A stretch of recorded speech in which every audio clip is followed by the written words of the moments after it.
Ludivine, as I mentioned, is a lawyer. We won't hold that against you, Ludivine, because you're a very lovely lawyer, and also makes the role of governance in environment, social governance transformation incredibly accessible to understand. So, Ludivine, over to your wonderful self. Thank you very much. Thank you very much, Sarah. Hi, everyone. Thanks for joining. Thanks to Sucharla and particularly Sarah and Rose for organizing this great initiative. Just to complete what you were saying in terms of what I do, I mostly work with mining companies and investors in Africa on corporate and regulatory issues, and also with governments or international organizations on mining policy and taxation issues. So I think I'm a good lawyer, and you know, I deserve to be here. Thanks for letting me chat today, and I'm so happy to come right after Christopher, because in some ways we're sort of raising similar questions and offering bits of answers, I hope. So what I wanted to do today with all of you is to demystify the concept of governance, because it's the third pillar of ESG, but it's also, in my view, the pillar that enables the others. And so I'm hoping that by removing some of the lawyerly overtones, maybe we can make it something more useful for all of us to leverage in our own work towards achieving better integration of ESG across the mining sector. And actually, as I was preparing for this, I was reminded last week that the ESG transformation, which I think a lot, if not all of us on this session today and probably throughout the week agree, it's not a straight line and it's not a done deal. Last week I sat on an excellent webinar with some highly respected mining investors, and they were asked, okay, so how much does ESG factor in your investment decisions? And actually, do you think it'll stay top of the agenda for mining CEOs after COVID-19? And there was a bit of back and forth, but generally they agreed that, well, E is unavoidable because it's mandatory. G is taken care of because we're listed, and S, well, there's been good progress. And it really struck me that this view, this perspective of the mining industry very clearly would not be shared by most people outside the mining industry. We seem to often forget the level of negative perception that's out there about the industry. And I personally think resource nationalism is only one of the manifestations of how we are viewed collectively in terms of our negative impact and not enough positive outcome. I was also struck by the very reductive view of ESG that these investors took, because at best, one of them cited it expressly as being a risk mitigation tool, which is important, but it's level 1. And another investor actually referred to it as a more or less pointless box-ticking exercise, which kind of broke my heart, but also reminded me that we, the believers, still have a lot of convincing to do, not just vis-a-vis stakeholders and in terms of turning around the perception, but vis-a-vis our own industry in terms of the value of what the ESG proposition actually brings.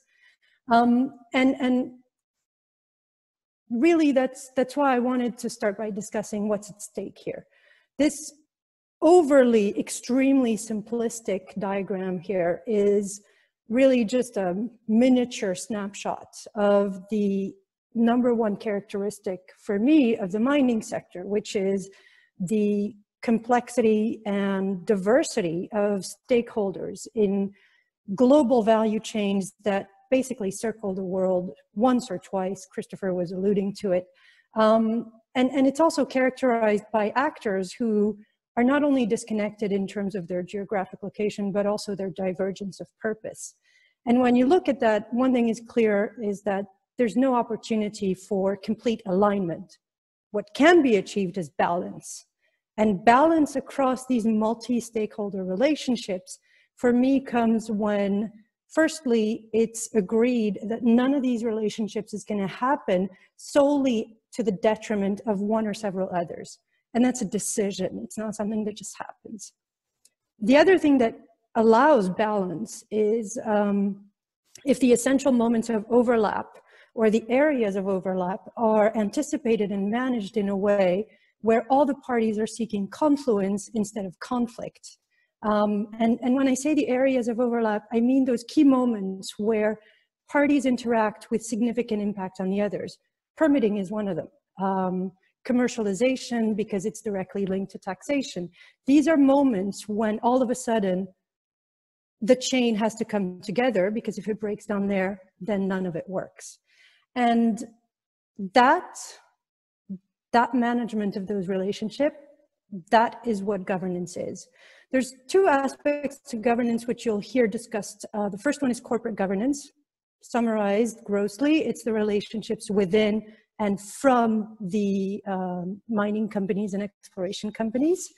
And the other part is minerals governance or natural resources governance, which is really focused on the potential for mining as an industry to serve as a catalyst for growth and development. And effectively, it's focused on policy and how the government regulates the companies as well as the other stakeholders. So I wanted to focus here on corporate governance because natural resources governance is a whole universe unto itself. And like a good lawyer, I want to start with a definition.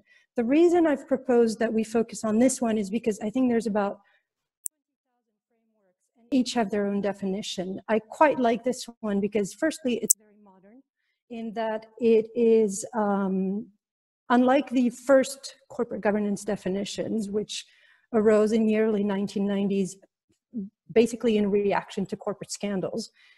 This is not focused on shareholders. It takes in a much wider set of stakeholders. And for me, the entire purpose of this definition and the document that it opens is to basically implement a system of checks and balances. And I find that's an excellent way of creating equilibrium between parties.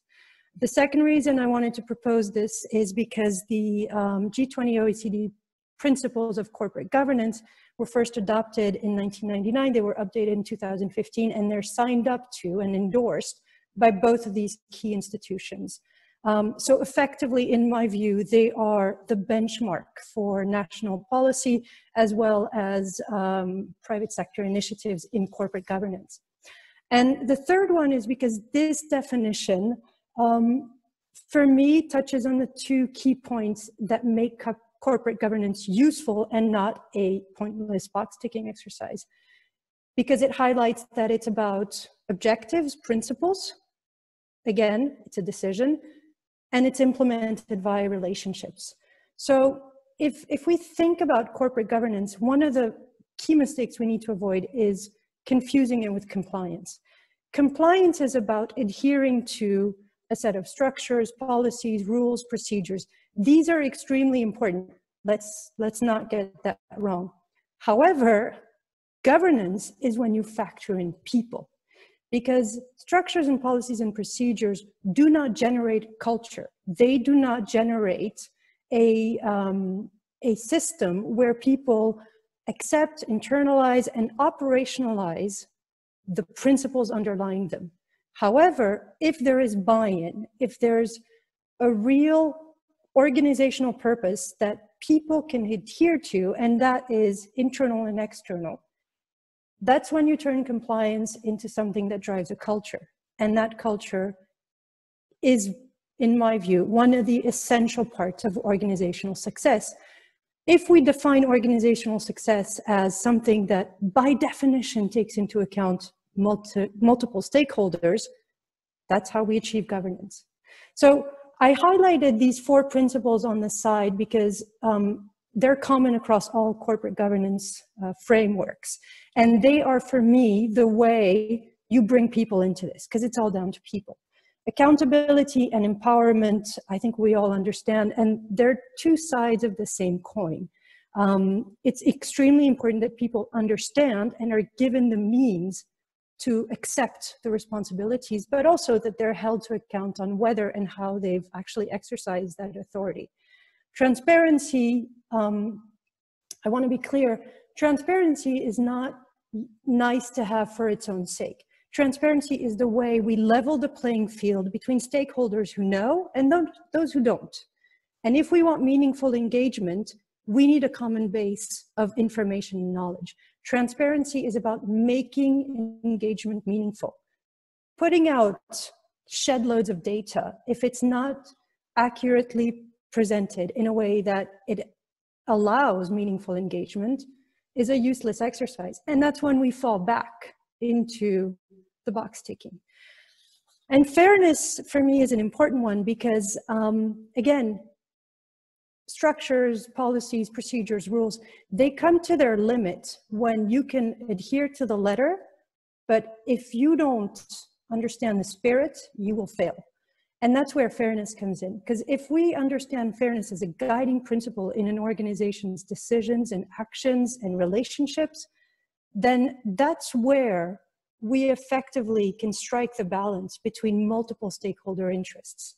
And just to be clear, I think also, if all we're doing is looking for risk mitigation, fairness is where reputational risk lies. We all know of companies that have adhered to the law and absolutely, can demonstrate that they have done what they can do, but they've not been fair. And public opinion will turn on them exactly for that. So I don't think it's very useful here to go into the details of best practices and what they are and what they entail. Generally, there's 5 areas of best practices. The first one is the board, because corporate governance hinges on the board as one of the primary points of contact between stakeholders and the inside of the company. Transparent disclosure, as I discussed, there's a lot of the corporate governance work that focuses on making information available. Risk management is a pillar of corporate governance. Good corporate citizenship is about adopting and implementing policies, but also making sure that they reflect values throughout the organization. And then, of course, what brings it all together is stakeholder engagement. So there are multiple frameworks, multiple guidelines as to how to achieve all of this. I think where I wanted us to end up today is to understand that effectively corporate governance is a tool to achieve better performance. It's not just performance on a financial or an operational level. It's also environmental, it's also social. Corporate governance is effectively where a company decides what it wants to do and how it's going to get it done.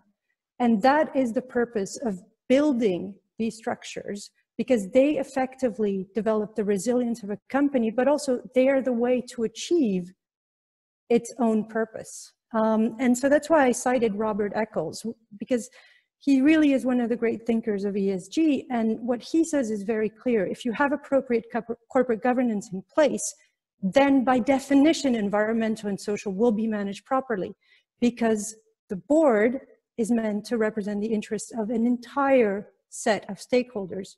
Once those are understood, that's the way to start dealing with them.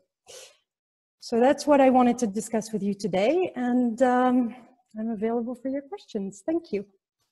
You see, it wasn't that bad. It's legal, but it's still good.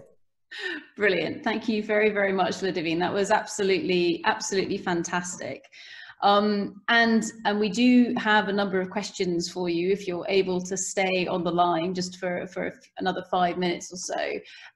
The first one of being that, so decision makers within a company, corporate governance, different roles and responsibilities, is this something where you usually have a corporate governance department or team, or is it something where it's spread out amongst all the different people within the organization? How is that usually done? There's as many structures and frameworks as there are companies. What I think is really important is thinking of the role of shareholders, because shareholders are the ultimate arbitrator of a company's purpose, of how it's run, and whether it's performing. If they like the performance, then they support a board. That board empowers executives, and all together they strive towards a goal. So I think it's important to have specialist functions who manage aspects of corporate governance, whether that's disclosure, compliance is essential, risk management. I'm not going to say that to you, but come on, it's key. But ultimately, all of this has to flow back to one central point, and that's the board. And if we understand that the board is really the place where the vision of shareholders meets the execution and the communication from executives, then you see that's where effectively we've taken the first 3 steps towards achieving outcomes. Thanks, Ludivine. Building on that, so all of this sounds absolutely beautiful and fantastic, and fairly simple and straightforward if you're a big company with lots of resources. But what happens if you're a smaller organization, so perhaps you don't have the resources to make sure that all of this governance is happening? What's your view with regards to that? Do you think that it's just applicable everywhere, especially when you're integrating ESG, or are there different ways of doing it? I think to some extent we are all already doing it. So there's a mystique to, oh, ESG is for big companies who've got lots of people and lots of financial resources or technical capacity. That's not the case. Even the smallest company has an owner, a board, and an executive. And those 3, they have a vision. Defining what it is that company wants to be, it can come down to a single exploration project. You're still going to do it correctly. Of course, 99% of the risks, 99% of the social engagement opportunities don't concern you. But again, the board and management always have the capacity to think, what's actually material to the way I run this company? What's material to my investors? What is it they're going to accept and what is it they're not going to accept? And how can I make negative impacts less? How can I achieve potential and, you know, realize opportunities? And if they decide, well, I'm not going to consider any other stakeholder than my investors, that's great. The reality is we know at some point they need to shift over to people who probably will. So how much risk are they willing to take in terms of how that value is going to be realized at some point? It is clear that, you know, increasingly companies, even the smallest, will be penalized for not thinking about this. We're not talking about implementing great big frameworks which are reported on in huge reports. This can be done small so long as it's done with conviction and a real willingness to achieve outcomes. Fantastic. One final very quick question for you, Ludivine, because they are coming in thick and fast right now. And this question looks at, so you mentioned that corporate governance and minerals governance or materials governance overlap more and tend to merge into a single set of principles. Can you just very quickly elaborate on that so people understand what you meant? Well, initially corporate governance focused only on one thing, which is, and I'll summarize quickly, executives cannot go off the reservation and not adhere to the rights and interests of shareholders. That's shifted towards a multi-stakeholder approach. Similarly, you have mining policy, which is now assisted by a significant number of initiatives. I've put some of these key references on my last slide, some of which go down to company level. And they embed in their view of how the resource companies need to participate in growth, they embed a series of rules which actually affect how a company operates. So the overlap is increasing. More importantly, the very principles are now common. And if you particularly pay attention to a report that came out from the International Resource Panel in 2019, along with the work, for example, of the Responsible Mining Foundation, they very much look to integrate all of that into a cohesive set of principles. And that, for me, is the way forward. It's not about choosing the framework. It's about identifying what it is you want to achieve and then making sure that it fits within those global principles that are applied more or less across all of these frameworks. Brilliant. Thank you very, very much, Ludivine. Thank you. And you can now imagine that immense round of applause. So thank you very, very, very much. It's brilliant.